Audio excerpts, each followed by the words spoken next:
So guys, আমরা চলে এসেছি টাঙ্গাইলের পীরগাছায়।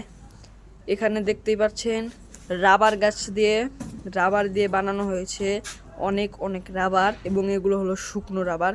এগুলো শুকিয়ে এরকম কালার হয়ে গেছে।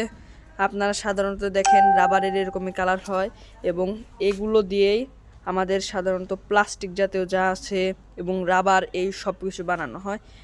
আপনাদের কাছে গিয়ে দেখাই, দেখুন এগুলো শুকিয়ে কিরকম হয়েছে গাইস, এবং এর ঘ্রাণটা খুবই বিচ্ছিরি। এখন আপনাদেরকে দেখাই এই রাবারগুলো কাঁচা থাকলে কিরকম হয়।